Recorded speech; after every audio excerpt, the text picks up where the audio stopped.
The City Council work session on Monday, May 13th, 2024 will be called to order at 11:48 for a special presentation today. I'd like to hand it over to the team. We are currently sitting next to Ego Alley, looking across to Dock Street, the future site of our new wonderful welcome centre and park and utility pavilions. Today's presentation will put those things forward for the City Council. Thank you. Mr. Mayor, would you like to speak with this slide? All right, I'm going To this slide.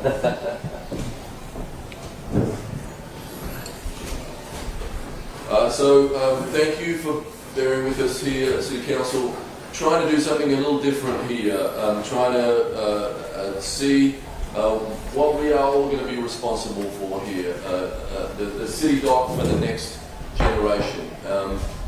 This clearly, where we're sitting at, Shop Tank was an improvement to the waterfront, and we are about to make a generational change to that waterfront, and it wouldn't be possible without this team. Some of the City Council, maybe half of us, will not be here at the end of next year. But I know that we're going to look back and we're going to say that we made a difference, that we made this city more resilient, that we didn't run away from the hard things, that we took on the tough challenges. Obviously, this year is a tough year. We are in the middle of one of the worst flooding, or the worst flooding year in modern history. We can't ignore that anymore.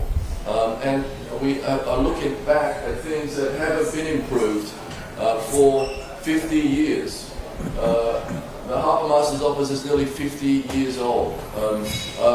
The utilities that service the boat show and service the marina need to be upgraded. They need to be upgraded for the next 50 or so years. Today's effort will be showing you how we're going to move forward on that. And we're going to build a building, a municipal building that will be one of the most visited things in the city. It will be visited more than the State House, I promise you. People are going to come to the Waterfront Welcome Centre, even if they're not here for boating business, even if they're not here to use the bathrooms or the visitor centre, they will go up onto that balcony and they will look over at Spike Creek and think, this is a magic place to live. But it wouldn't happen without this team that is in place today. The City Council, our directors, and all the people that have moved this in this direction. I want to say a big thank you, and then I'm going to hand it over to Eileen. Thank you so much.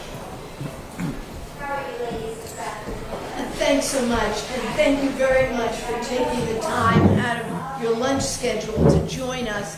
I would like to just very quickly introduce you to our team. Many of them you've seen before, but just so everyone who's watching knows who we have. We have this amazing team. First of all, we have Kim Dalleader from Traceries, which is a nationally recognized historic preservation firm.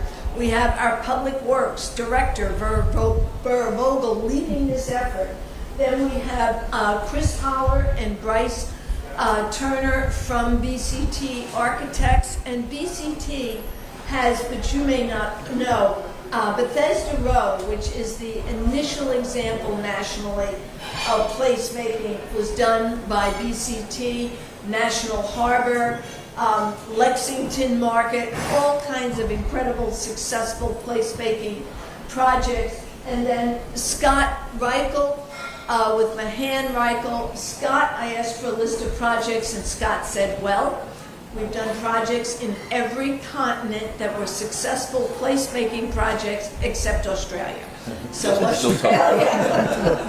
Australia is left out. So with that said, today we're going to share with you the redesigned Maritime Welcome Center and for the City Dock Park, the electrical equipment, its placement, the pergola and the stage, the fountain, which is going to be pretty exciting, and Prince George Street Park. So lots of things. And on this slide, the mayor has already talked to the urgency. Kevin, do you want to add something? I can. Okay. From here? No. Yeah. No. There goes an ice cube.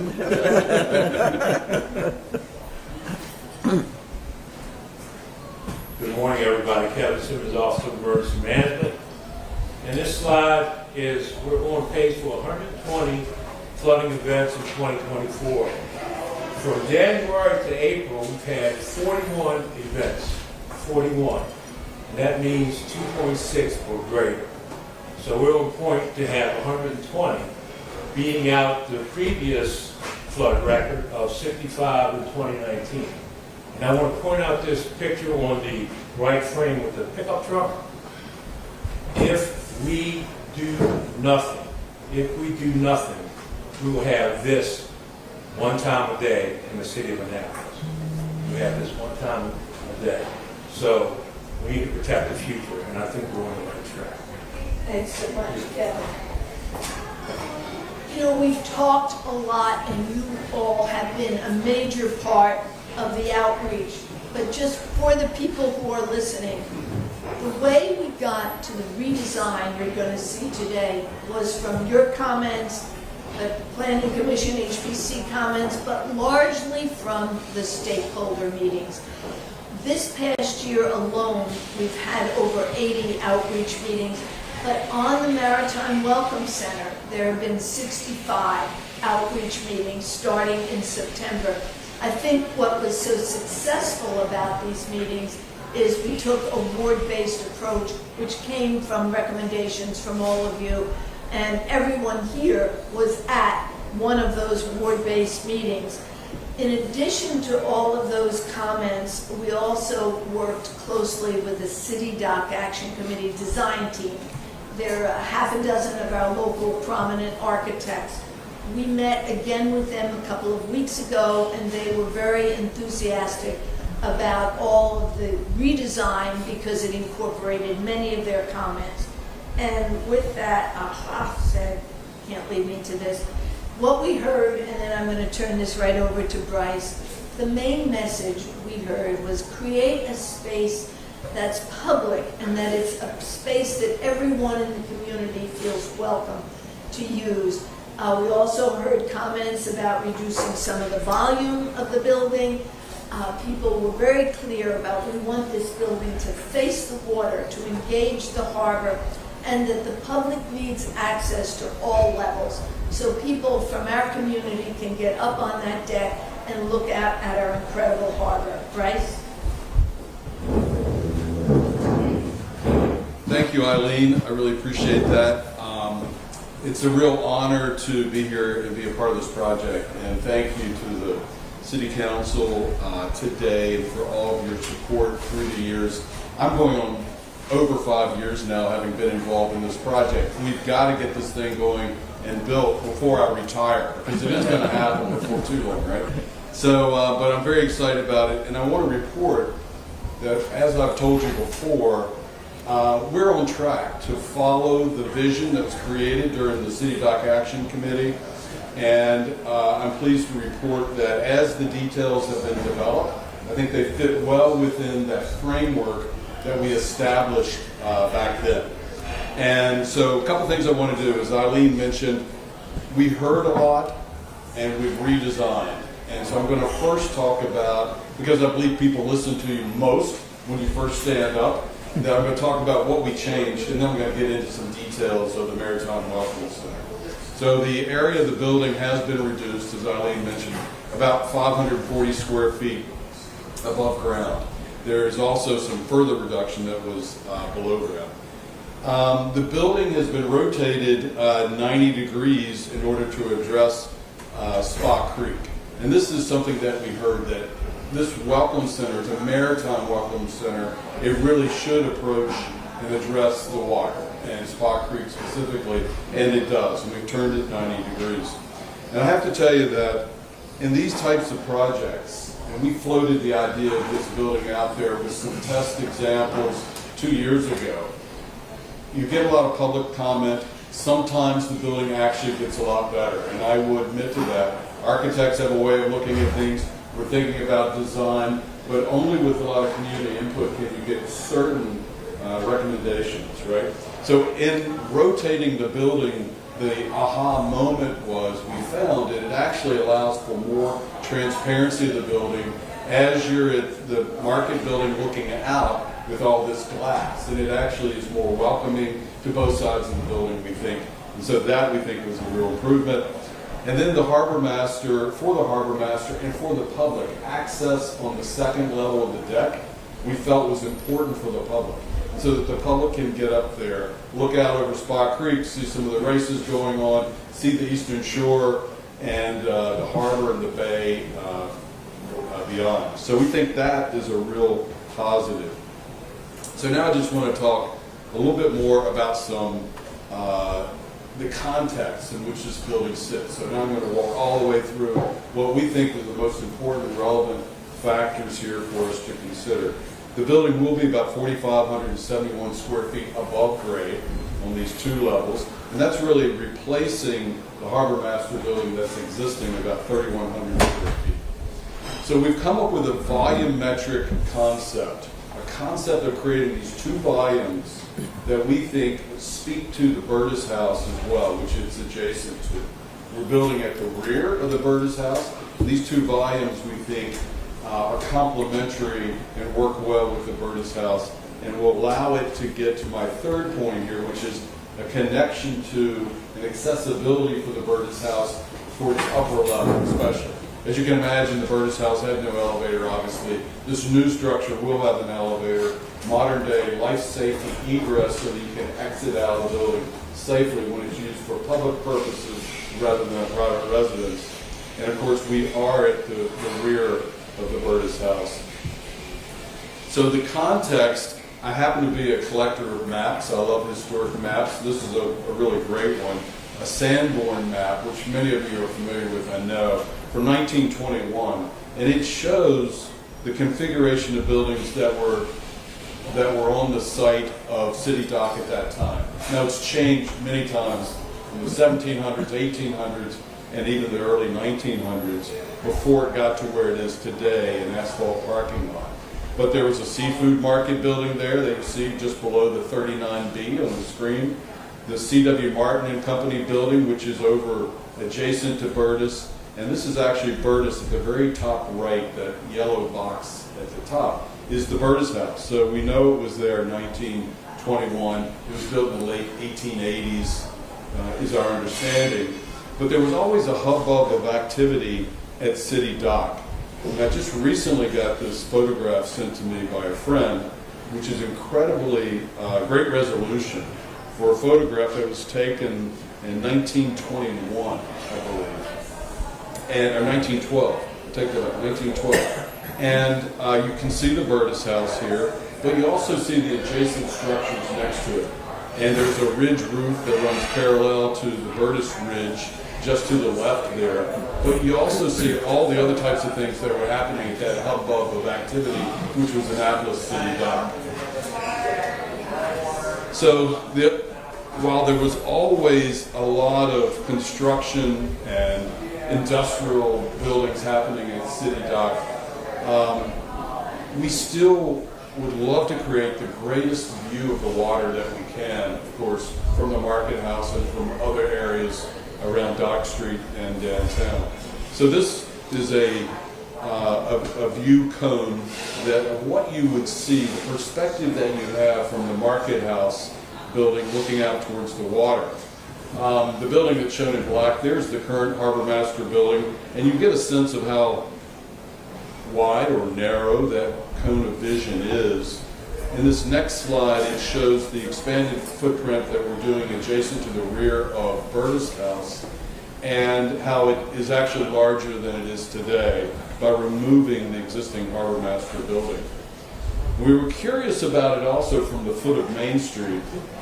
When you look out towards the water, the building we're in right now, which is 110 Compromise, actually blocks your view to some extent, so it's a rather narrow view that you have. And it is true that with this particular configuration, technically it would be made even a little tighter than it is, but we don't think that is detrimental at all to this site plan. From the top of Main Street, this is one of my favorite views of the water, and I think really puts Annapolis in perspective in terms of downtown. When you look out from the top of Main Street, you can see the water. You can actually see ships in the harbor if they're there. But you also see a little bit of green landscaping there, and we've added to this photograph where we will have some new tree canopy at City Dock. But otherwise, you see over all of that from this perspective at the top of City Dock. So I just wanted to reference all that so it's understandable in terms of its context. Annapolis, is a streetscape and has an urban fabric that I think we all love. It's rich, it's diverse, a lot of different materials and colors. It's fantastic. And we obviously want to play with that, we want to work with that, we want to fit within that. So we've thought about that a lot. And the existing Burtis House is a frame structure, 2 stories, again, built in about the 1880s. It's got a few additions that were added to it that are not historic and not indicative of its construction at the time, as we noticed from that historic photograph. And so we've thought about what types of materials and what type of design makes the most sense here for the Maritime Welcome Center and its proximity to the Burtis House. These are a couple of examples. A picture speaks 1,000 words, right? So we thought that rather than brick, this building should be wood frame also. It should have some of that character, maybe a natural patina weathering wood, seems appropriate for the structure, with a peaked roof and some traditional shapes, but without a lot of ornamentation that may have been done in the 1800s. We are still building the structure in 2024, 2025. Some of the volumetric studies that we did in shaping this structure, type of thing architects and planners like to think about, was, well, how can we create a rhythm of structure at the rear of Burtis here? So you'll see in the top left photo these 2 yellow spaces. We kind of call them hyphens. It's like a hyphen between the existing structure and this new volume that provides some relief. We do have to build immediately next to Burtis in order to get an elevator and stair to connect to it, obviously. But we think we do it in a way that sets up this volumetric concept that feels more like multiple buildings built over time. And then in creating a deck up top, we've actually pushed back the volume on the left so that there is some diversity, a little bit of a volumetric play here that we think is fun. And the bottom right is an early version of what this building is now looking like. And I'll get into some more details of that presently. So this is a view from Spa Creek looking at the new Maritime Welcome Center. We think it fits in its environment very well. You can see Burtis to the right, the 2 volumes to the left, and the natural wood material that will be the primary facades of the Maritime Welcome Center. So just want to talk about the plan for a minute so everyone understands we're trying to accommodate a lot of different functions here. One is the visitor function for Visit Annapolis. That will be at the top left-hand corner of this image, this floor plan. You'll be able to enter the structure there. There'll be some signage that'll direct you there. And there'll be a person who can direct you throughout this building, whether you're looking for an educational space or you're looking for the boaters lounge for the boater facilities, and or our Waterman's Co-op, which we're calling it here also, will display Waterman's wares and have some food. So that Visit Annapolis component is about 780 square feet. It'll be on the ground floor and will be a place where you can access all the other portions of the Welcome Center. On the upper level, this will be dedicated primarily to the Harbor Master function. And the Harbor Master, one of the brilliant things that we heard and learned throughout this community outreach process was use the 2nd story of the Burtis House for the Harbor Master function. And it really helped us to be able to reduce the Welcome Center significantly. So the major part of the functioning of the Harbor Master will happen in the 2nd story of Burtis, but they will have access to a small lobby where people will come up the elevator, come up the stair, and there will be a person there to greet them and be able to point them in the right direction.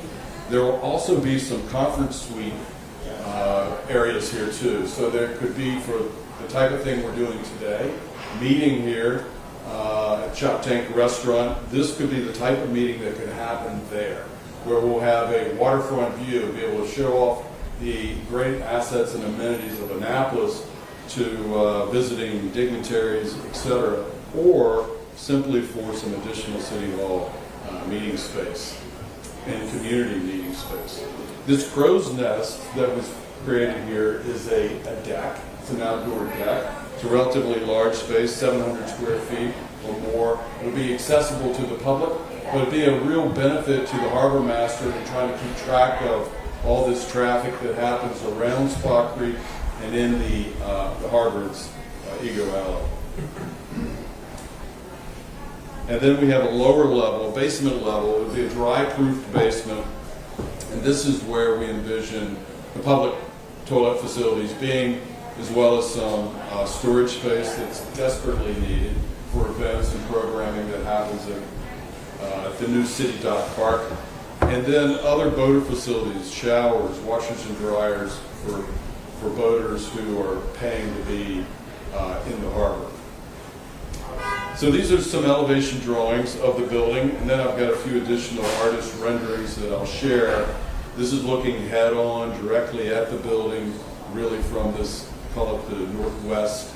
And that's the Burtis building on the left, and our new structure on the right with the 2 volumes and the peaked roof. Now we have to meet the historic height requirements in this district, which are 22 and 32 feet above the floor of the building, above the adjacent grade, actually. And so we are able to do that here. All of City Dock is being brought up a bit. The Burtis House itself is being raised approximately 5 feet. And we'll be able to tie in at the upper level of the structure here. So you can see the 2 hyphens that I mentioned. One is going to be very glass, it'll be on the left between Burtis and Maritime Welcome Center. And then the other is really kind of an architectural delineation that separates the two volumes. When we look at the building from the water side, you see a similar reverse image elevation, even though one of these volumes is out in front of the other. And you can see how we're tying into the Burtis House, where we're taking an existing window and making it a door so that we can actually have safe access in and out of the Burtis House. We think that nautical flags are appropriate for this building. That's some more of the community input that we got, especially from my City Dock Action Committee design subcommittee. Very fortunate to work with a lot of talented architects here in town that provided a lot of input. That was fantastic. And then this is a section view that shows the basement of the building, and if you cut right through the middle of it, how the various levels relate. So we've done a lot of work to think about these various materials that would make the Maritime Welcome Center fit best within its environment here. And at the bottom row, I'll start with, and we have some of these materials here in front of you, but we're looking at using a couple different types of wood. And one is a darker one that is a thermally modified wood. It almost looks like it's burnt. It's kind of exactly what it is. And that helps us to provide some variation in color to the structure, which we think we need. Otherwise, a good portion of the roof and the facade will be the cedar shake, which you see in the middle, the larger piece of wood, which is lighter, but over time it will become gray and develop a patina, which we think is beautiful. It'll be a flat edge cedar shake. And then we also have a concrete tile material that will be used around the top of the foundation of the structure, relatively small areas, but that will help provide for us the resiliency aspect that this building has to perform. So as Kevin spoke about the resiliency needed here, this building will be part of that flood barrier to the water from City Dock. So its foundation serves that purpose along the water side of the building, in addition to the flood proofing that we've shown you in previous meetings. We also have glass, obviously, here. We're going to we're proposing that we use a bird-friendly glass. This is one of the things that's become very popular in more recent years, thankfully for birds. And we have a lot of birds here at City Dock, obviously. So this pattern helps birds understand that they're not flying into a shed. This is actually a building, and we think that that's a very good thing. So these are this is a wall section of our structure. It shows the kind of ins and outs of the building, how it's formed, how it forms balconies, and what that structure and that detailed expression is like when these materials are used in the middle rendering there. So this is another view from Susan Campbell Park, looking at the corner of the building, also from the water side of the structure. Again, you see that variation in the two volumes I mentioned in the outdoor deck. Below it would be a great place for watermen to perhaps bring crabs in to the structure. It might be an educational thing for kids. It may be a little bit of theater attached to it, but we think that would be fantastic. Oysters, crabs, maybe you can get a beer in this area below the deck, which would be waterproof. And we think that could be very exciting. In working with the Planning Commission, one of the very important items that they brought up early in the process was the idea of a pedestrian-dominated street at Dock Street. And so you see this brick-paved promenade, which is Dock Street. And we call that a wooner, actually. You might hear this term occasionally. It's hard to pronounce, so pedestrian-dominated street is good too. But that is Dock Street, and that leads right by the Maritime Welcome Center. The building will have some presence there because of its position on Dock Street. And then this is the ground level view of that as well. You see the water, you see the Maritime Welcome Center. We think it would be very inviting and welcoming. And then lastly, this is Burtis House. When viewed from Prince George Street in the new Prince George Street Park, you can see that the building sits pretty much by itself, and the Maritime Welcome Center does not impose at the rear of the structure. So that is my presentation. I'm sure there may be some questions for you either now or later. Ross and Kim is going to speak next and talk about a few other historical stuff. And we just after you speak, we'll do some questions. Yeah, Yeah. We'll stay on this. We'll stay on this. Yeah. Yeah. Just, So- just Pardon? can Kim just speak to the historic stuff first? Well- Huh? And then Will we be able to go back because... yeah, we're going to stay on this. Yeah, We're going to stay on this. Go Yeah. back to all of them, yeah. Kim will just Okay. give you the preservation questions. And then we'll go back to Bryce. Then you can come back up, Bryce. Yeah. Kim, our historic consultant from Tracy. Hi everyone, my name is Kim Galuder. I'm the Director of Technical Preservation at AH Traceways, and I'm honored to be on this great team here. I haven't been on this project as long as Bryce has, but I've gotten to know it very well. This is the Burtis House. It was built circa 1880, and it is a significant resource within the Annapolis Historic District.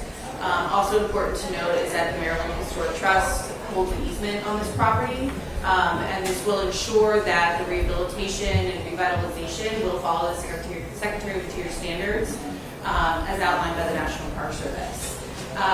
So the NPS and MHT and John Tower at Annapolis have worked very hard on determining how this building should be restored and rehabilitated. They've picked a period of significance, which means that they have decided through documentation and research what portions of the house are significant and should remain and what portions should be removed. So we see here the front porch will be restored. The side porch will be removed. That is a non-contributing porch. And this view is also significant because you'll be able to stand right in front of Burtis House, which there's not that much of a sidewalk there because the Navy is behind you. And you can really only see a very little bit of the Maritime Welcome Museum. It still reads as an independent structure, standing on its own, which historically wasn't ever standing on its own, but we certainly don't want to overpower this structure with a lot of stuff directly around it. So, there's a minimal impact to the rear of the building, and I think there's another image later, but Bryce had mentioned that the rear two-story addition will also be removed. That was found to not be significant to the structure. And this allows us to attach the new maritime hyphen directly where the structure has already been impacted.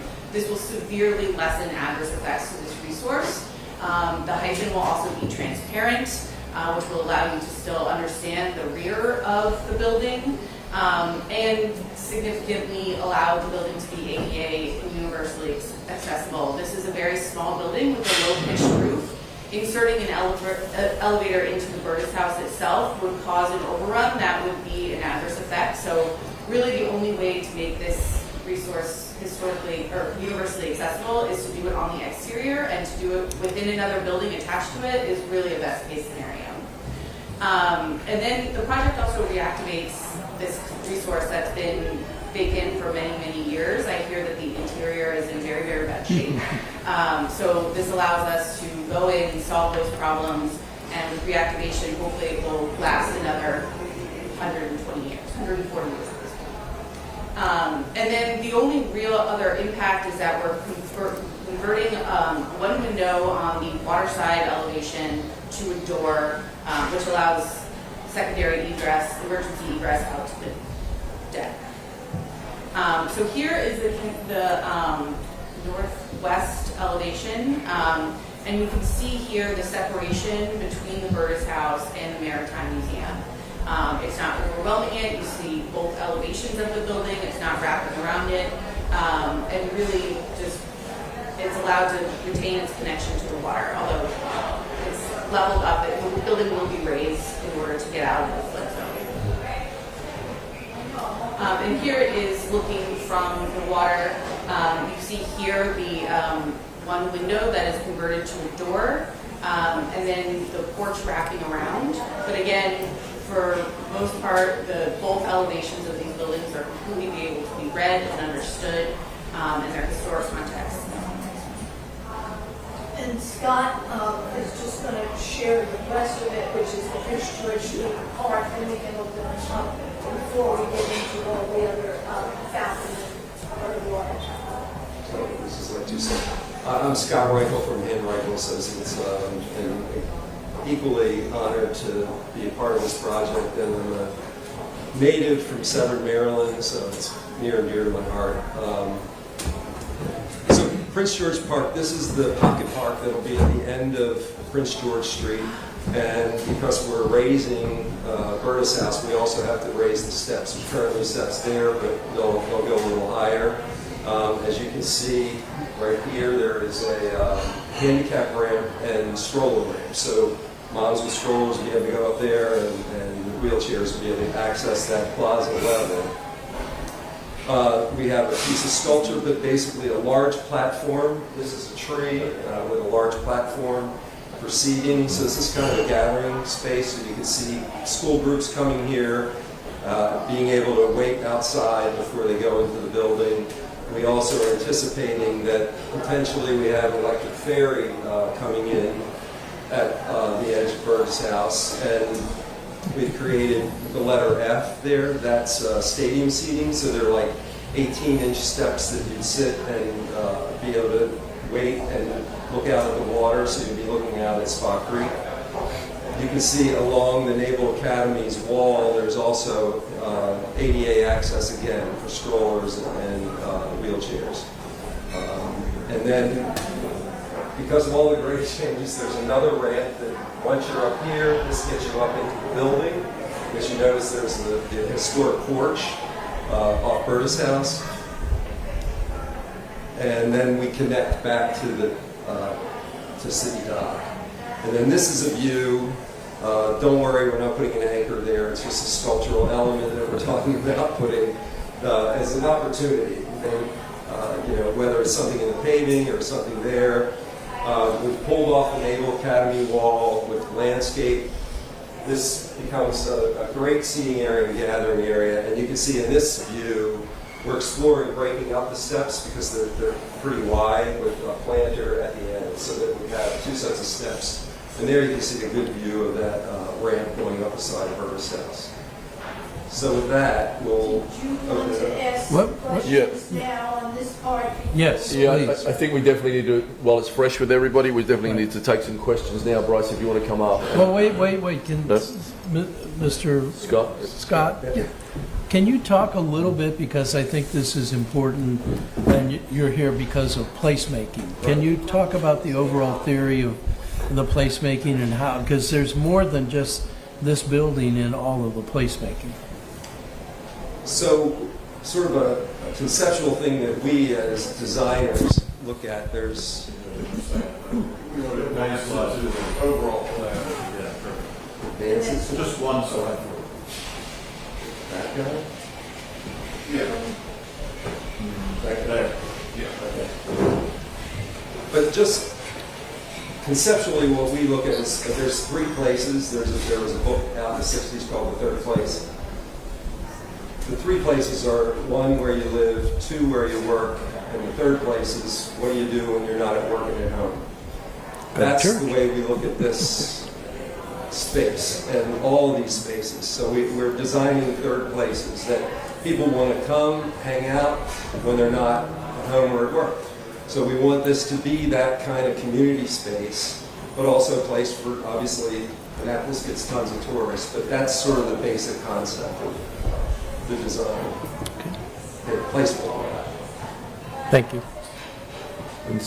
Um, Can we go? Bryce, you want to go back to the Welcome Center? You probably have some Yes, questions on the center. could we start with the first elevation in your slides? Sure. This one or? Well, that one's fine, and then I did want to go to the floor plans as well.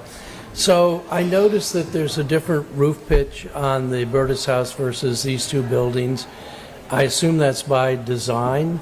Can you? It is.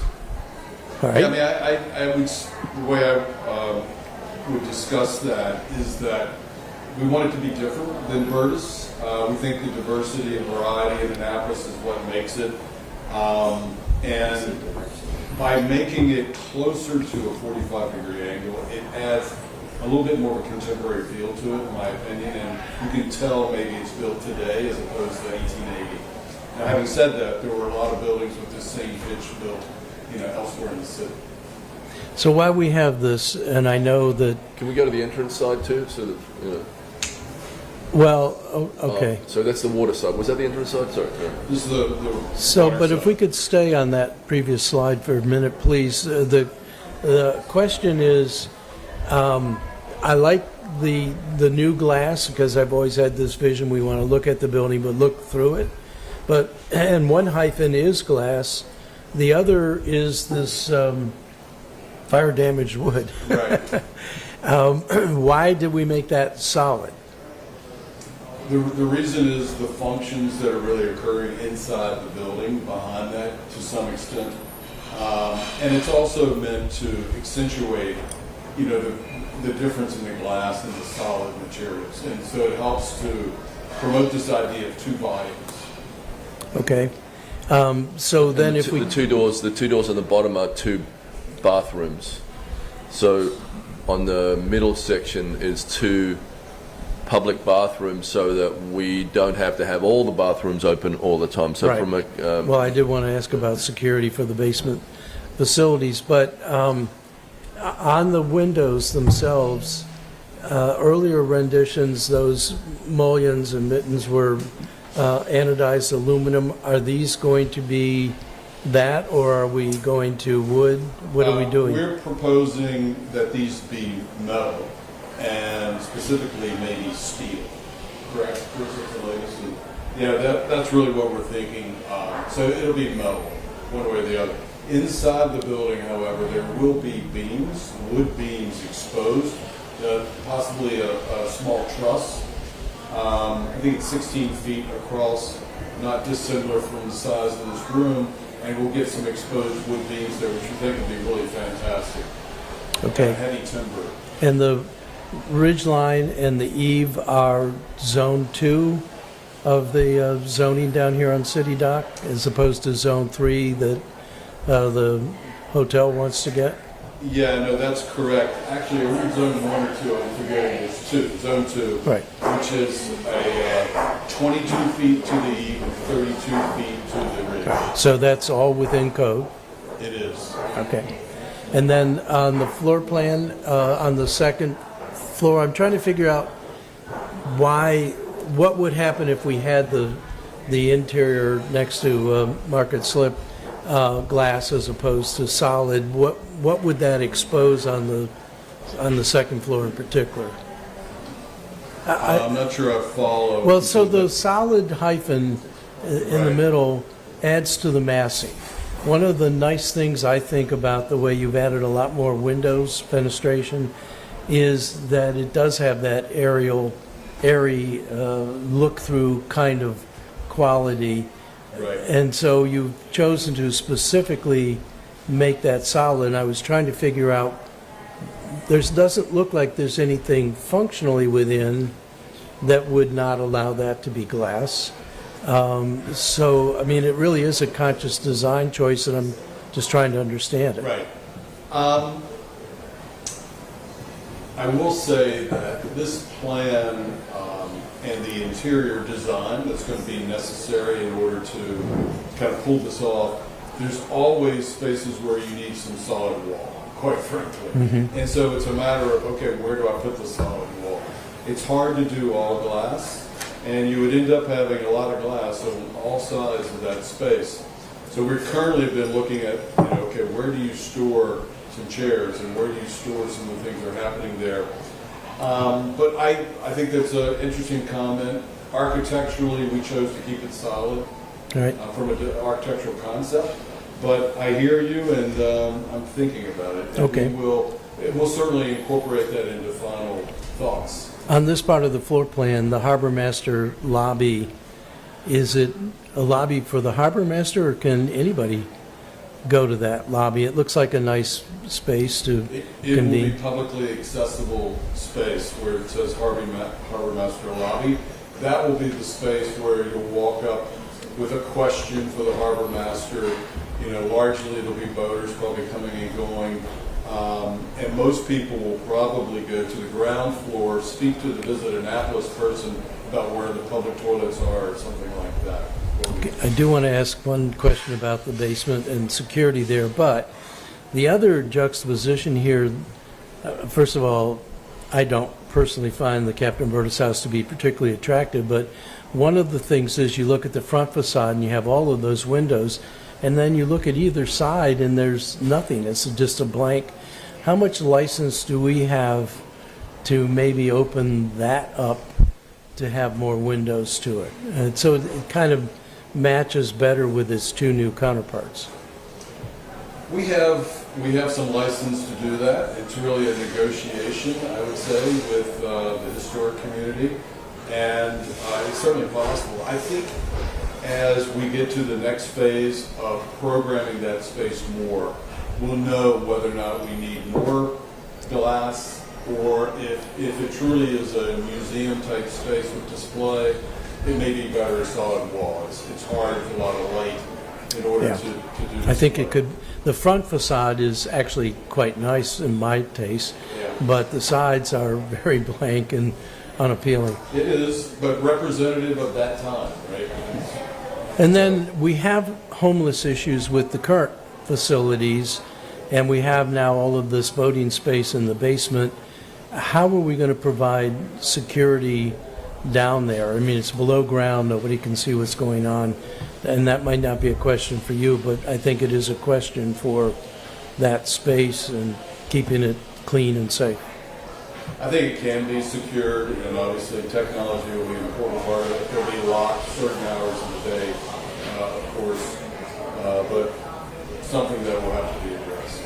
There are similar issues today, of course. Thank you. Alderman Savage? Thank you, Mr. Mayor. I love the changes. Thank you. I think it's a lot better than the last few that I've seen. I do agree with my colleague as far as the glass. I like the orientation, how it looks from the water. I do have a couple questions. One would be regarding the basement. So you're proposing a basement in the Welcome Center, right? But there currently is no basement in the Burtis. Is that right? That's correct. Was there any consideration given? I don't know if it would even be feasible, but adding a basement to Burtis since it's going to be lifted anyway? Yeah, great question. We thought about it, we considered it, and the Burtis House is such a small footprint that 900 square feet, I believe it is, just did not make a lot of sense economically to create the space. You're building all those walls and only ending up with a relatively small space. So we thought it was better not to, because of the effort. And I do like putting the basement in the Welcome Center. We saw quite a bit underground when we were traveling.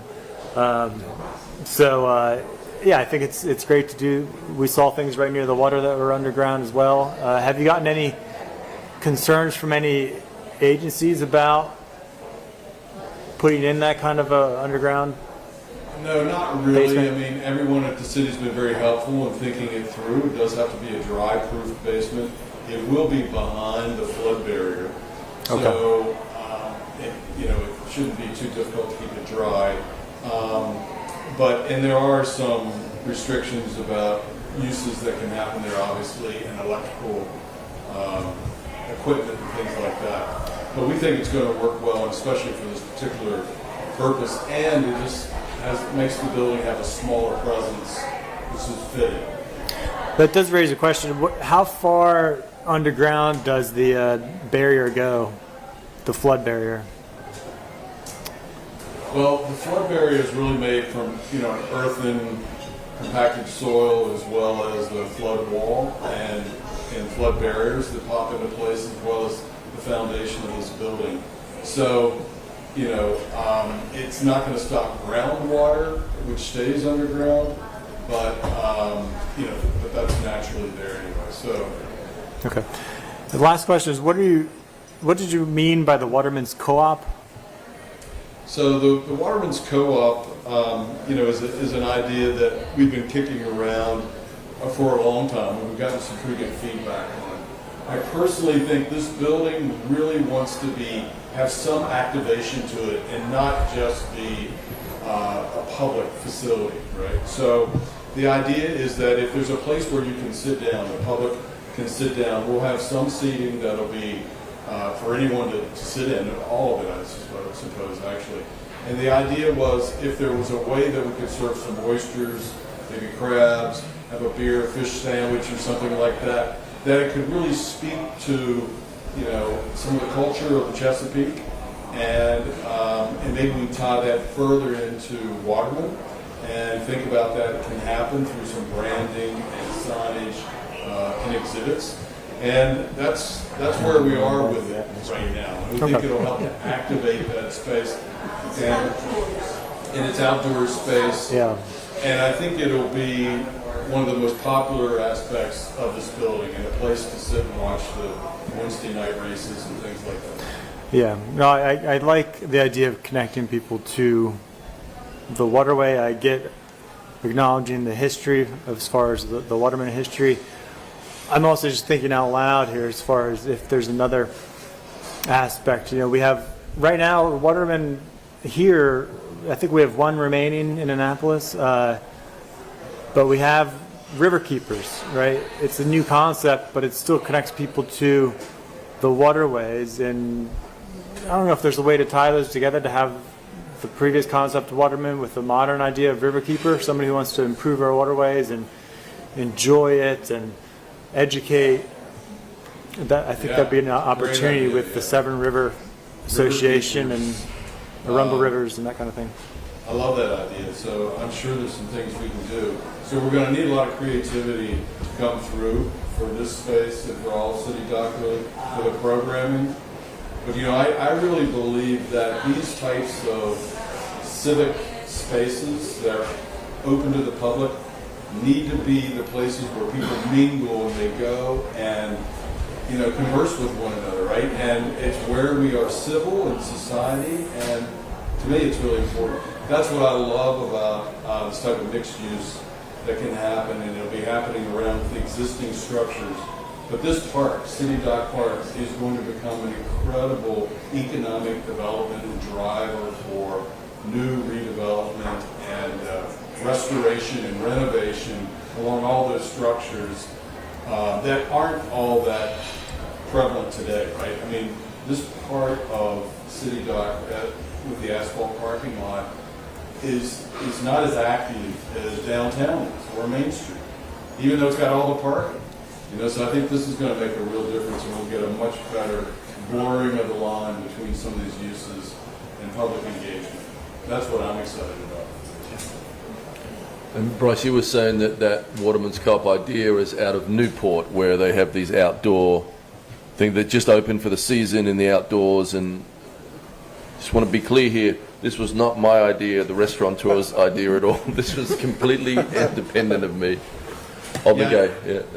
I mean, Savannah, Georgia, I've visited a couple times in the past 4 or 5 years, and they've just built, wonderful kind of renovation and new construction. They've got these great raw bars, right on the water, or a raw bar anyway, right on the water. And it's kind of this variety that, just pops up, and it's where people actually hang out and get a chance to really experience the waterfront, no matter who you are. You don't have to be a boater to be there, you can visit. So.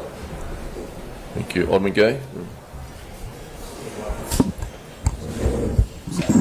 Thank you. I have a couple of questions. I'll stick first with the Burtis House Cultural Legacy Education Space and the outdoor maritime classroom. Just in the speech and the verbiage that you used, it does not, while it reads as a cultural legacy education space, I'm concerned to the point that my colleague has just made of the activities and programming that will actually take place there. And I think that that has to be taken into consideration throughout the development and construction place. I don't think it should be afterthought. In particular, just access to the water. If I'm standing on the dock and looking at the water, I can do that now. And I think the purpose of revisioning the city dock is to provide true access, meaning if I don't own a boat, I can go down and, find a kayak or find, a paddle boat, like, those boats that they have in Baltimore with the bicycles, where you can go around the harbor. Those are the things that should be at our city dock. I don't think we need a raw bar. I don't think we need, a place for the boaters to hang out. They hang out all over Annapolis right now, and that's the problem. There is not enough diversity and inclusion within the city, in particular in areas, in our downtown areas. And so I'd just really like to see some, more thought put into what will actually take place in this house, in particular because it is a historic home. And you want to pay homage to the Burtis House and legacy that, has been there. So that's just my first thought. Secondly, I'm curious as to how you've got to the point with the wood and I think the Oxford wood and then the burnt wood. I hate the term community character, but it is something that Annapolis loves. And the community character, if you look around even at these buildings I don't see a single building with wood, made up of wood outsiding or paneling. Everything is brick. And so why wouldn't you focus on utilizing that to stay within the quote-unquote character of the downtown area? Right. Great questions and comments. To address the first one, it really is important that this programming happen, and I agree it should be done as soon as possible. We've been showing kayaks. Thinking about that is a watercraft that somebody could rent and row out into the water, but it could be something else. And I like the idea of it being something else that might be more family oriented. We do have an issue, however, with boats coming in there rather quickly, and I'm a little concerned about safety. I'm very concerned about safety because it's a relatively narrow creek passageway there. But that's got to be addressed. That has to be addressed. I agree with you, but the idea is that it is some type of activity that's possible, whether it's kayaks or pedal boats or whatever it might be. I think that's great. I think it's also an opportunity for river keepers, possibly, and education. One of the things we heard a lot about is Chesapeake Bay environmental education being a part of this. And so someone really needs to take this now and run with that. And our team's given it some thought, and we've got it to a certain point, but we've got to take it further. We need some more community input on this and somebody to take ownership of it. On the other item, in regards to architectural materials, you know, at City Dock, all of the buildings at City Dock were wood frame structures. They weren't brick, as far as I know. I'm sure there was some that we don't know about. So I think there's an opportunity for this building to continue some of that. It speaks a little bit to the fact that things come and things go, and the world changes, and that's part of what's happening here. Is, you know, we're going from industrial uses here at City Dock to more of education and visitor accessibility. Obviously, Eastport has a lot of wood structures, and there's others up and down Prince George Street too. So we think it kind of fits. And most of the feedback we've gotten from HPC and others has been they like the fact that it's not wood. Do you think that it, Bryce, can I jump in real quick? I would suggest walking from the end of City Dock up Prince George Street and looking at the structures that are there. You will find that very few of the homes are actually brick in that part of. so you believe that this project, as it stands, visually matches the architectural materials in communities around? Because when I'm just saying that brick is probably not appropriate for that. Thank you. When I just see it, it just looks like Martha's Vineyard in the middle of downtown Annapolis. My last question, when we were in the Netherlands, and I think a huge part of that trip was, you know, trying to emphasize the need for, you know, better building materials and building concepts for the City Dock project, we've seen a lot of unique architecture, and they really took advantages of the space. And in particular, one building that I'm thinking of is we went to a similar waterfront area, and they had buildings that had like glass facades, and they had hills over top of them with the grass. I forget where we were exactly. I'm not seeing that, you know, including nature into the project a lot, outside of just the outdoor classroom and a few trees. Where I'm struggling to find the words to just describe what we saw there, and trying to imagine that in this space, which is it's a very similar space. That was part of the reason they had that on the tour, and I'm just curious as to. I know what images you're thinking of.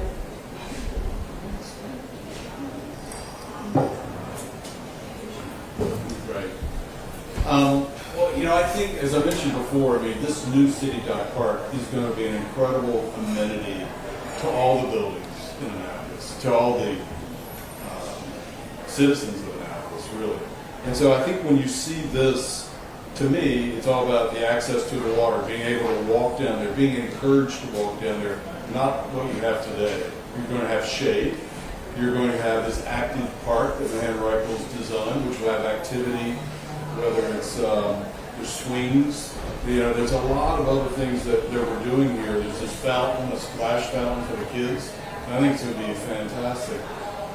And the buildings will house some of these public facilities that we need, the harbor master function, the toilets, obviously, and I think you'll get some community engagement there up on the deck, as well as this Waterman's Co-op area, in my opinion. But there's a lot of seating throughout the City Dock. Is it a cutting-edge kind of technology building? It's not. You know, it's really not. It speaks a little more quietly than that.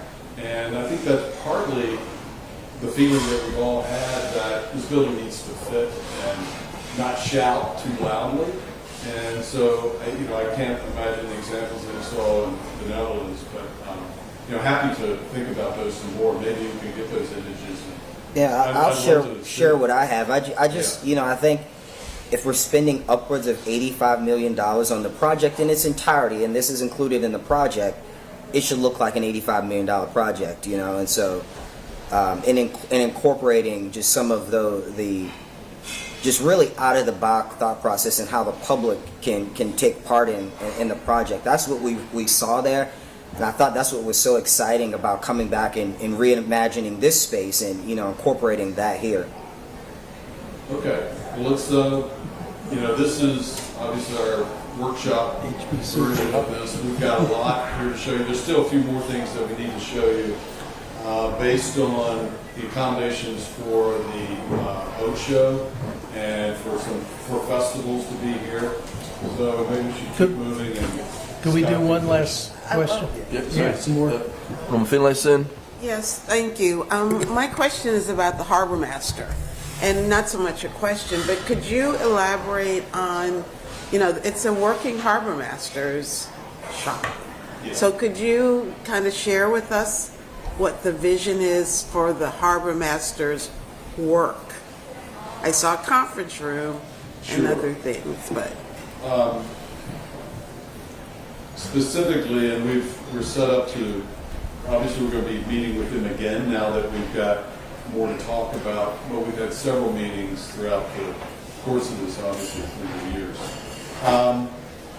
What they have spoken to us about, and I'll just describe it as a user who's coming here, okay? So, and I've experienced this myself at the current Harbor Master facility. So, people who come here will be directed to the elevator on the ground level through this Visit Annapolis space, primarily is how I see it happening. You go upstairs, either walk up the stair or the elevator, and you arrive at this Harbor Master Lounge.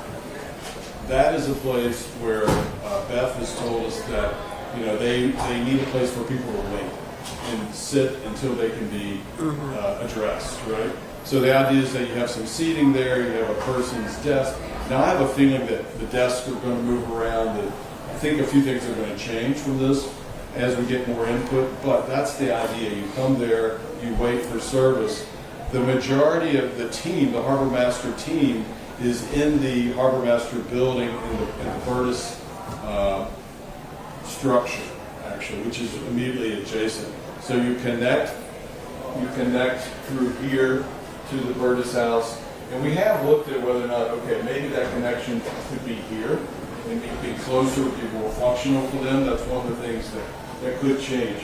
But you wait here, and then the staff will come out, meet with you, address your needs, assign you a slip, whatever they're doing, direct you to something else, and from there. And then they also, of course, have the deck, all of this deck that they can walk outside of, see what's going on, whether it's in Eagle Alley or in Spot Creek.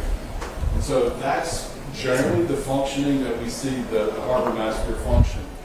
Now the boater facilities will be separate, will be accessed with a key fob or something like that. It'll be in the basement area, and you can come in and you can go down the elevator, down the stair to get to those boater facilities. so the harbor master's office space doesn't appear to have a view of the waterway. Well, they have obviously windows here. They have a view from here. They have a view from these other offices, but they use cameras is really what they use today. They didn't feel that they had to have a view of everything from their office window, but they certainly have a physical view if they need it, like just getting up from a desk. I guess I'm looking at the Burtis house, and maybe there are a few windows on that wall, but I see a lot of other walls of glass, and I'm not seeing their space giving them the same access that the conference room does or the lobby does. Well, the next step of this is to lay out furniture within that space. If this kind of overall general configuration is going to work for us, and we're just rolling it out in this new configuration, now we've got to get in and figure out the furniture, the functioning of the space in a more detailed way. That would be a reason to add windows to the structure, as was suggested earlier. potentially, if they feel that's important. But previously, we were told it's done by cameras, and they've got to have more visuals than just looking out the window. But Alderman Finlayson, they will control the whole second floor. So when we lay out the furniture, if they need furniture in a conference suite or something like that, we will do what they need to get the best function for them. And they really will be the people in charge of, if there's someone needs a conference room, we'll have to go through the harbour master. So if they want to move their office space into the conference room so that they would have actual visibility of the dock, they could do that. I think that all that stuff is up, and we're in the middle of design now, so that's all on the table for sure. Yeah. Okay, I'm just looking at a big conference suite with all the glass, and then we have the harbor master in a contained area. It just seems incongruous for a harbor master to be behind. You get my point, behind the wall. I They should remember Historic Annapolis and the National Park Service wanted us to put some of the harbour master uses in the second floor of the Burtis House, but we've just made the whole second floor harbour master, and so there's a lot of flexibility. There's still a lot of design to go through now. They just laid out some options for us, but really they'll be working closely with the harbour master to get the best end product for us. Right? But as a follow-on to that, you just said the magic words, National Park Service. I know that hasn't developed. I know we haven't made the Chesapeake a national landmark or whatever they're talking about with Carden and Van Hollen. But if there comes the need for this to be the gateway to the Chesapeake, one of them, is there flexibility in this design for space for the national parks? Absolutely. Yeah. So we've labelled it conference and all that, but it's all flex space. Right? It's all flex. Rob's got his hand up. Alderman Savage. Thank you. Mr. Mayor, just a quick question. Are you planning on having any kind of LEED certification level on this new building? We are, what we're doing with the E-Water, there's no current requirement. I think there's I'd have to look at the square footage, but I think every municipal building is required to be LEED silver So it will be LEED silver. or equivalent. Sure. Yeah. No less. It's becoming more of a building code issue these days than a volunteer thing. You actually have to do more or less LEED silver. We will do LEED silver here. The question is whether or not you want to pay to get it certified to LEED standards, even if you meet all those standards. You know what I mean? A lot of Well, it'd be great to exceed it, frankly, aim for the goal. I mean, this is going to be the what I'm looking for, like the premier facility for the city. Speaking for our whole entire city, I think we really should be aiming for, frankly, platinum. Let's go for it. I totally agree with I mean, yeah. It is mostly a budget kind of consideration in some cases to get to platinum, but LEED silver, LEED gold, I think is very attainable. Transportation is one of those things that electric water fare could really help us with, because you get points for all of that, obviously. It's possible, I know you all want your lunch soon. We'd like to show you the really exciting stuff if we can. This wasn't enough? This wasn't enough, no. So I'm going to turn this over to Scott for the cultural legacy, the fountain, the new pergola. But I just go to this slide because I wanted to point out the one that we do have kayak and canoe storage there, and the idea is that this all is a very public launch, so that it really is for anybody to be able to come down and launch from this area. That's one of our premises in the design of this park. Oh, here we go.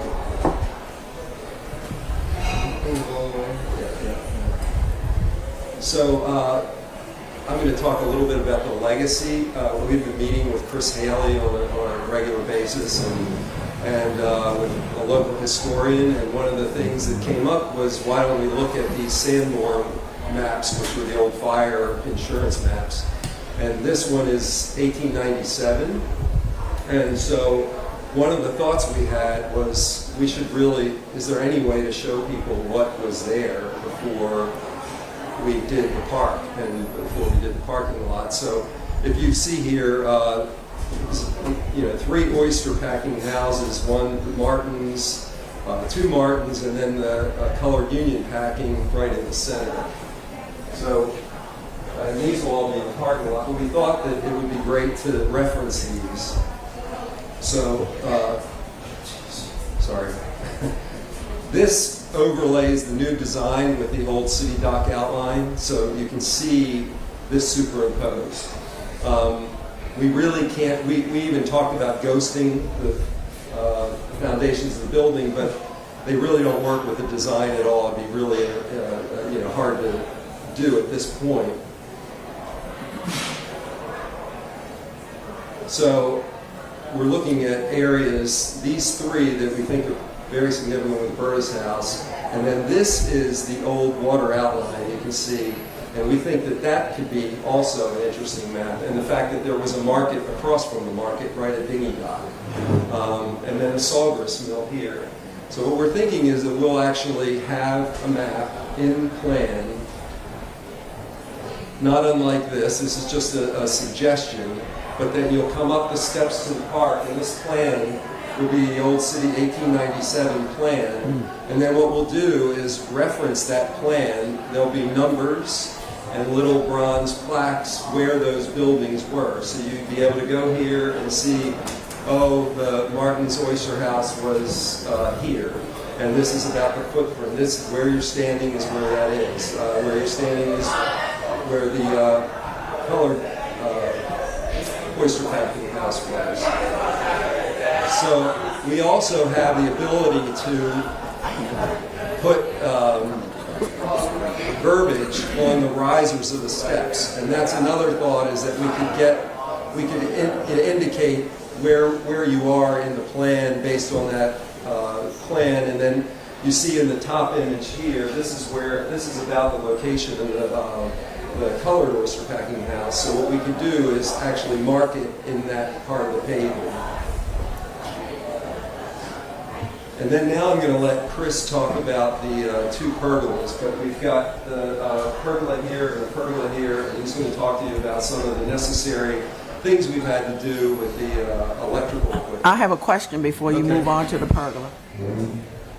You indicated that Chris Haley is working with you from the archives, who's African American. I did not hear the input that Chris is giving to this project based on what you have said. Okay, sorry, I'll go back. In our meetings, we've been talking about what do we do, what do we do about diversity, inclusion, equity, and Chris actually came up with, we're talking about what ethnic groups do we bring into the thing, do we talk about Greeks, do we talk about Filipinos, do we talk about all those Native Americans? So we've talked about how do we introduce that into, and I think we're talking about quotes in that regard. But Chris really came up with a thing. He said City Dock was a working city dock, and it's about the industriousness, and that we should celebrate that this was an industrial dock and what happened here. And that's when we got into the watermen and the oystermen.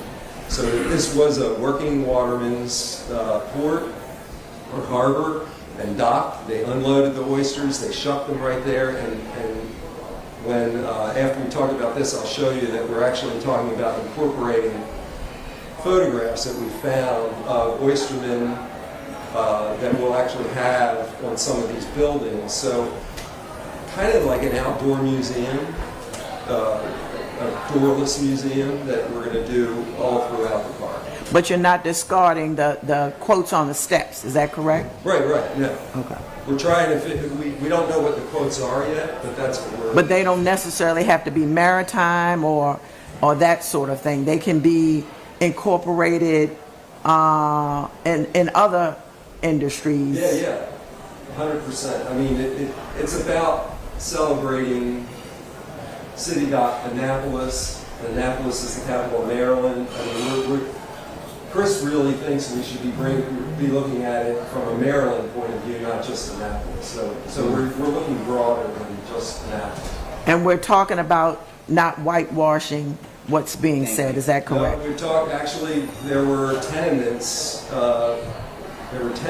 part of it is, there are tenements here that were all working watermen's houses, and we're going to address that in the map. We'll say that this was, and we talked about, how Hickey Street was an African-American street, and now it's been gentrified, and so these guys right here, no, it's these guys, sorry.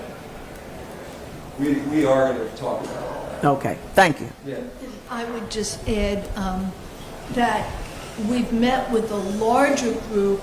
The good news is with Chris and also with some terrific input from Brendan Greeley, who's now on the HPC, who's a historian. With all of that, we've got the idea, subject to your thoughts, of how it will be laid out. The very tough point is the next phase, which is just what you're getting to. We have all these ideas. How do we and what do we incorporate? That is the next phase, and that we're going to need to be highly coordinated with all of you to make sure we have Banneker Douglas, to make sure everybody has input. So the good news is the physical ideas have come together. But And how many times has the legacy team met that Chris Haley heads up? So there's a legacy committee. probably, I want to say we had one a couple months ago. Probably 5, but I will confirm that. Then Chris has done a whole lot of work separately to get here. The team will now meet again because they want to see, we're showing this to you before we showed it to the whole team. They want to see the physical layout for their ideas, but then the next stage will be very intensive to make sure we have the right quotes and that we've represented everybody. One thing I want to mention too, and I'm going to say this because of the tenor of this country at this time, it is important here to talk about and to celebrate and to see all of the contributions of all of the ethnic groups that we have talked about. I think that says a lot for our city. I think we need to do that to be a city that shows we're incorporating all of those groups and histories. When I was a child, we had a lot of Greek and Jewish businesses that were very welcoming. So I think we need to tell the unique story of Annapolis through those eyes. Yeah, we agree. Alderman Gay? Same page. Thank you. I agree with Rhonda 110%. I just would continue to, I've said this since the beginning, I would love to have or someone commission a physical statue that details, similar to Savannah, as you mentioned, someone had just mentioned Savannah, Georgia, similar to Birmingham, Memphis. Slavery took place here, and it till this day, it impacts the African American families that live here. That can't be overlooked. There has to be something physically domineering to say this is what took place here. We acknowledge this history and we hope to grow from it. I just think that I know people may think, oh, it's just general knowledge. It's not. A lot of the African American history in this city has just been so swept under the rug to highlight the others. And so, just even the other day, what you did with the camp out in Parole, I had no freaking idea that structure was still there. And, just to see the history in that, it just meant so much, to me. I can imagine, young kids coming to the downtown area and seeing something that tells, a horrible story, but it tells the truth. Right. And that just creates conversation that goes on. I think that the city dock should be a place where, that conversation can be held, without the confrontation. This, as you mentioned, this is an outside museum, and so it should reflect, the cultures of everyone here. I think the words and the QR codes are very nice, but I just see what the other cities are doing in particular and highlighting that, and I just would hope that we could piggyback off of it. Well, I neglected to mention, but at the point of the new park, so beyond the black outline here, there's actually going to be a marker from the middle passage. There are markers that are going to go all around the bay, that where the ships came in, the enslaved ships came in, and the marks. And I can't. Who's the woman that we're. And there's also a place for a sculpture, and that could be up to this city council about what that sculpture is, right? Yeah, I'm just. But it's a plaque that Yeah. actually says that it's not even part of our project, but we're locating it. So the idea will be to figure out how we lead up to that and what else needs to be done, because that's going to have the premier point. That is going to be the 100% corner. What else can we put there? Now, we've got some lunch to have, so there's the utility pergolas, right? And then the fountain, right?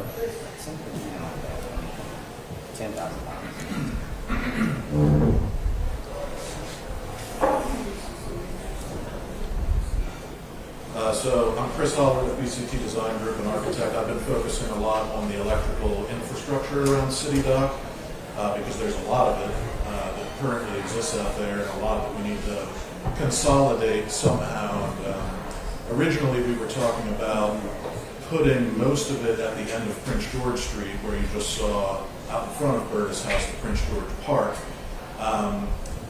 And we found out that we were fighting kind of against some existing water infrastructure that was under the ground there, and it really didn't make sense to put it there. So now we have focused our efforts on a couple areas within the City Dock Park, and you can see them outlined in blue here. One is within the active park, which is the one in the upper left corner, and the other is at the stage, which separates Susan Campbell Park from the Dock Street Park. So this is kind of a site plan that shows those two areas that we were talking about in yellow. The building in the upper left houses 6 different electrical services that are all the single-phase electrical services that serve the existing pedestals and all the existing slips around City Dock. Those are all single-phase loads. So we're kind of consolidating all of them into one building in the active park, and those will be served by transformers underground in vaults that will be located here along Craig Street and also up here within one of these planting beds along Dock Street. And then the other building at the stage area will have all the 3-phase loads, which are the things like the Maritime Welcome Center, the new resiliency pumps that we're building, things like that. There's also some new pedestals that are planned for the project for larger boats that now are requiring 3-phase power. So that's kind of how we've broken it up, and then that building will also be served by the same underground transformers in that area. Is that the existing bathrooms at the top left-hand corner that you have there? Yes, this is the location of the existing Harbor Master building right at the corner of Craig and Dock Street. So we have kind of used that area knowing that there's already a building there and people are used to it. We're going to put back a much smaller building, although we've incorporated a shading device so that there's a little bit more of a sense of place there, and Scott will talk a little bit more about that. But I do have this slide which kind of sums up all of the existing stuff that's over there that you probably don't even notice it anymore, but it's pretty much in your face. The upper left corner is showing the electrical equipment that's on the side of the existing Harbor Master office that faces Dock Street. The bottom left picture is of the Bird House, as it's known, which is a building that was built solely for electrical equipment, and it's got 4 above-ground transformers right behind it that are also part of that same infrastructure. And then the upper middle, upper right, and bottom right pictures all show backboards that are over around the Berta's house, mostly on the water side of Berta's house, that are really kind of ugly and in your face and blocking your views. This all accounts along with an electrical room that's inside of the existing harbor master office. This all accounts for about 680 square feet of stuff that we need to consolidate down, and we're doing that in those two smaller buildings that equal about 575 square feet or so. So we're getting rid of about 100 square feet. Some of the materials that we're using on these buildings, and Scott will talk about this as well, but wood, again, to kind of echo what we're doing at the Maritime Welcome Center, some painted steel, and maybe some glass on the roof that he'll talk about at the stage. We've also got some concrete tile and things like that, and some of those materials are already there in front of you. So these are the images of these elements. You can see the pergola will have vines planted at the base of the pergola that'll come up and bring that up. We've also, you can see the images on the building. So these are those images I was talking about, some historical images that will have potentially even colonial plan, but that they'll all have interpretive panels that'll go with them that help, they'll wrap this building. And these are just multiple views of that, so you can see what that building can look like. And as Chris was saying, all these, where you see the lines in the building, it may be hard for you to see, those are all doors that have to open, so we can't go completely across. We have to work within the framework. And this is looking back. What are those buildings for? They're the electrical. Okay. They're where the electrical, or not transformers, or They're all the electric service panels for all the equipment out there. For the boat show in the marina, which we don't have a choice. We have to have it. Where's the pump house? Isn't there supposed to be There's a pump really house? based on below. Yeah, there's really no pump house anymore. There's you've got the resiliency pumps that are within a vault out in the parking lot that's going to remain over there. But the controller and the generator for those pumps, the controller is going to live in the other building that Scott was just talking about. It's just a small little box. And then the generator, we've been talking about not doing a permanent generator, but bringing in a portable generator for when it's needed and just having a hookup at that other building as well. So the need for the pump house really went away as we've been looking at this for. So there's really not a pump house. It's just all part of this electrical.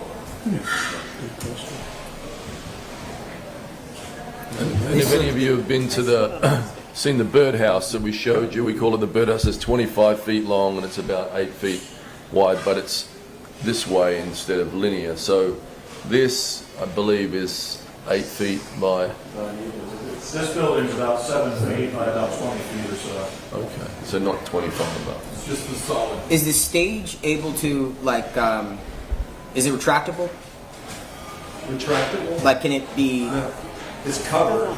Okay. So I'm just you won't asking get because rained on. I know we've had like the City Dock series where they actually built out the stages that were much larger than this, and so how does that work? So we, for the Singer-Songwriter Festival, where they build a huge stage, that actually can happen in the parking lot, the existing parking lot. We've got space for that, so that'll happen right at the edge of the lower edge of the park. And what was, because I did see that on a few slides back, what was the thought process in only going up, I think it was to Craig, and then just letting the remainder of it just stay as asphalt parking? I think it was to keep some parking for those retailers there, that taking all the parking away wasn't going to fly. I mean, through all the community engagement stuff that we did, I think we found we had to keep some parking there. There's a lot of school bus drop-off too. I mean, Right. there are a tremendous We have amount of bus- drop-off. You know. What about the traffic? Have you discussed that since the last time we talked? The traffic. At Dock? Like, We've talked, we figured out the bus turnaround. We've now been able to accommodate, so the buses will be able to come up to Craig and turn and go back out. so the pedestrian traffic as well as the vehicular traffic at Dock and Randall, yeah. Has that been...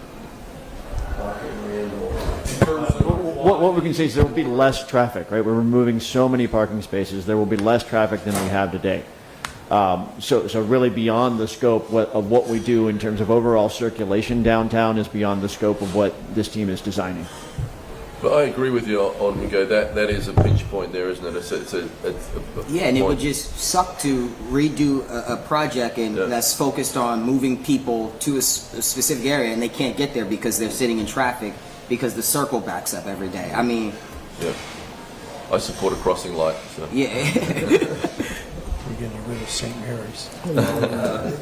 On Savage, I just had a question about the pump. It was mentioned that we're now possibly not going to have integrated generators. So my question on that would be, do we have the modeling that's been done as far as how often we would expect to have to deploy a generator once this is built?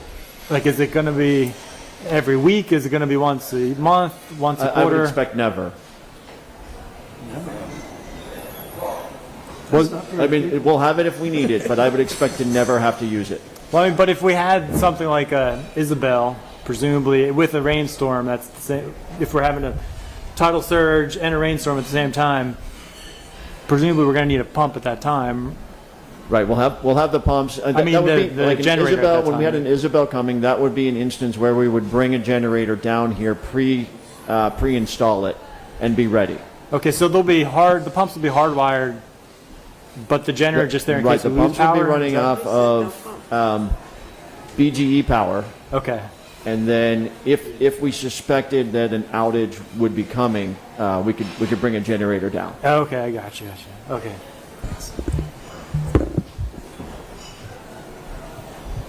So this is a view of the stage with the electrical closet there that we've got. And this is covered. It'll have a glass cover over top, so it'll allow sun to come through with dappled light. It'll also, on a day-to-day basis, there'll be tables and chairs up there. So when an event comes like a band, they'll move them out. But day-to-day, you'll be able to sit there. And the good thing is the proximity to the fountain, so your kids can be playing in the fountain, you can be sitting in the shade. This is just a view showing how the accessibility is on either side, how you can get up to it. This is a view from Susan Candler Park looking back to it. This is along the promenade, so Ego Alley's to my right. Then you're looking up and you can see the pergola there. Here you can see the proximity to the fountain. And then I'm going to take you quickly through the fountain design because we've never, this was just a placeholder, this fountain. We've actually hired a firm, international firm, Fluidity. They're out of Los Angeles. They're renowned fountain designers, and they came up with a concept of underwater. So the fountain is going to be basically ripples of the, looking at sand. The way it ripples, if you were snorkeling and could see to the bottom, and then how the sea grasses go back and forth like this, that's what the fountain is going to be like. And they know from designing thousands of these things that kids love to go under arches, like through water, and they'll be constantly moving, so it'd be really fun. It'll really be a great place for all kids to be able to come. This is the inspiration for the paving. The grasses flowing is the inspiration for the waterworks. This is kind of the waterworks at Hill City, just arches like this, but they're going to be sequenced. So the idea is kids are going to be in this all the time. This is what the pattern looks like when it's in, and they go up and down and move side to side. So it'll really be a feature, and it looks beautiful, even when kids aren't playing in it. So at night, I imagine this is going to be it's going to have lights all under all the jets. So through fiber optics, all that water will actually glow. It'll be pretty cool. This is a view looking into it. There we have it. I know you'll have some questions for Scott. I just wanted to share with you, we've met with the City Dock Action Committee design team, meeting with you tomorrow evening at 7 o'clock. There'll be a work session for the Planning Commission and the City Council and the HPC. And then there will be a City Dock Action Committee and community-wide meeting on the 30th. And that will be, allow the mayor, it is going to be outdoors in a tent on site. So, and we're getting the exact time. We anticipate 5 o'clock, but we'll have that up on the website in a day or so with the exact time. Thank you, thank you, thank you, and there you go. Let's go back and look at the fountain.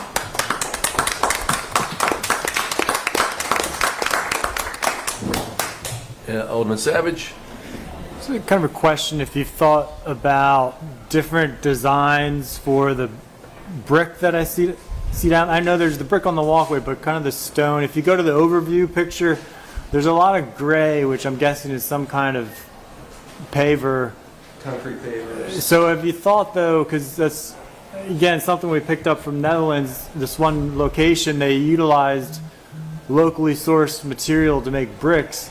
But I'm just thinking something that might, if you've explored ideas, something that might fit in as far as color scheme, like off the top of my head, Sandy Point, right? That sand has a particular color to it. It might be neat to have something that looks more like that instead of the whitewashed granite, which granite's not really a native stone. I know we have a lot of it for curbs, but I don't know, something just to bring it more local might be nice and sustainable. We're very cognizant of, I'm trying to find it overall, we're very cognizant of brick usage and trying to bring that through. And what we've done is the entire perimeter is brick and the whole entire edge is all brick. The only place that we've changed materials is the upper level when you step up into it. And there is a lot of granite in Annapolis, so that, you know, the gray granite on the steps going up, and then obviously we'd love to do granite as paver here, but I don't think we can get that. So there are pavers that really look like granite out on the market right now. They're very convincing, and that's what we're proposing for the upper part of the park. Okay, I mean, they're not really, granite's not exactly permeable. I mean, I'm thinking from a stormwater environmental perspective, again, something that, I wasn't advocating for granite. I think it's some kind of locally based material. If you can get pavers made out of local sand, because that's mostly what we have around here, is sandstone. That's why I think the sand looks particular color at Sandy Point, but granite's just, I don't know, something. It's not going to help run off. So it'd be more yellow. Yeah, yes, or reddish yellow is what Sandy Point. Just wanted to see if you could maybe look at that, because again, one of the reasons we're doing this is to try to get as much green space as we can. Right. The granite just is a stark contrast to that green. Visually, I know we have to have some of it just so we don't have to keep replanting grass, but yeah, I mean, it's a design decision. Yeah. We kind of felt that the ground plane should be brick, that like bring that all the way through. But then when you raise it, we thought it would be a nice change. It's sort of a nod to, you know, it's a different, I mean, everything in Annapolis is brick, right? So we thought it would be a nice change to go to a more contemporary material. But I hear you, and I think, you know, I think HPC is going to make us match the brick. We're not going, you know, we're going to have to use the brick that they use, and I think that's what we've got specified so far. It would be hard for us to get a locally sourced sand in the brick. I think, you know, have a manufacturer do that for us, but it's a really cool idea, and I'm all about sourcing local materials. But You mean for the pavers around the fountain and not the brick, but the gray areas right in the very center of the picture would be a yellow paver made with sand, local sand. I mean, obviously we're not designers and you are, but kind of a neat idea. One of the biggest challenges we have here in Maryland is that most of these products come from Pennsylvania and Virginia, more so than in Maryland. So trying to get it completely locally sourced the way we'd like to is very frustrating, because it's the first question I ask every time is like, what's local that we could be using for this? We have found some local cedar for these shakes on the exterior of the building, but we will keep looking, and we're going to have to go through a pricing exercise too to right size the budget and or right size the materials. Had you all ever thought about a section where people could buy a brick? I know the library has done that. I don't know if that's something people like to see, that they're part of the project, part of the city, that their grandmother was here in memory of, or any kind of thing like that. I don't know if that's been considered. I think there's lots of opportunities for that. It's the entire dinghy dock area, which could be done. Donner Park on the other side. Not as much out here because it's mostly promenade, but certainly on the promenade if you think about it. Any other questions? Just quickly to the Alderman from Ward 7's point, how do you then manage like runoff expectations, et cetera, here in this area if you, with all the brick around the edges? Like the thing that he's showing us is that we've seen this church in the Netherlands that had like the White stuff. yeah, and it helped with the stormwater runoff control. How do you do that right on the water if you have brick up along the entire outskirts? So the civil engineers are doing all the stormwater management, and we are using some of the tree pits, and obviously we've got lawn, and that's pervious. And some of the stormwater runs into the tree pits along the promenade. So the promenade will slope rather than sloping the water, it slopes into the tree pits. But they've done the calculations on the stormwater, so there's no additional runoff. So it'll just be the same pollution?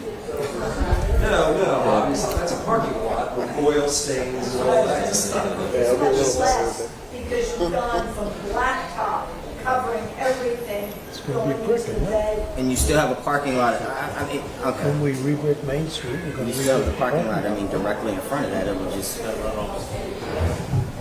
So was there an effort to use pervious surfaces? We can use, the issue with pervious pavers is it raises the cost way up because you have to do a section below that. You can't just put a pervious paver and let it go. It has to be able to take that water down below. So the section gets really expensive to do. You also have to maintain them. You have to vacuum them. You have to come back and vacuum because over time they get filled with grit and everything else. So yeah, they're a maintenance issue. And that's really, we're trying to conserve costs. I mean, it just would really raise, we'd love to do it, but it really would raise the cost of the construction. I visited some parks I think in Lancaster. It was in Pennsylvania, where they had done complete playgrounds, and they explained that they had holding tanks beneath the surface where the water could be directed.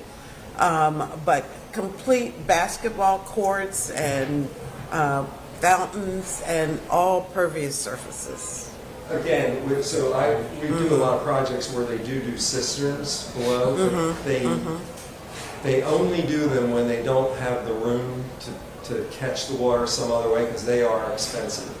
And that water has to be filtered as it goes in and out. It's, you've got to, and they have to be able, there's vaults they have to build to be able to get into those tanks. And so we've done them. They're not, again, it's not a cheap solution. Well, we seem to be putting a lot of amenities here. I'm not sure why we wouldn't consider and weigh the odds, the cost, not the odds. What we can afford and what we can't afford. I don't think there's enough hard surface. Frankly, we're the amount of green space that we're adding back compared to what's there is so great that I think this, the engineers have worked it out, but I don't think we're way over what we're required to do in terms of holding the water. It's not a lot of paved surface here. I mean, really. And a lot of it is designed to roll towards the filtration. So there is a lot of filtration that will happen. And so it isn't a huge amount, even though it looks like it when you look at the overview, but really. Or even, remember we seen the basketball court that actually was set up to hold the floodwater, and then even something like that. Yeah, the steps that we seen. Yeah. That was what they That had was in from- Lancaster, and you Yeah. could pour water on it. That was for rain though. Right. Will we get copies Right. of these slides? Yes, we'll send you copies. And we need to have some lunch. Is everyone okay with that? So first of all, let's give a big round of applause to Julian.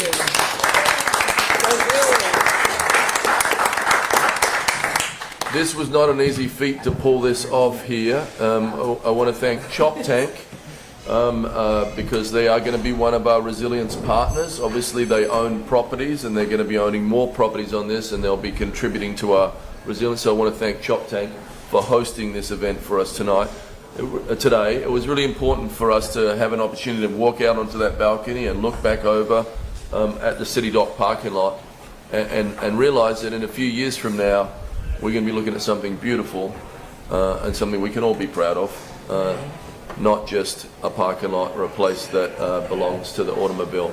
So to our designers, thank you so much for this step forward, and a great job today, everybody. Mike wants to introduce the interns a little bit, if you want to...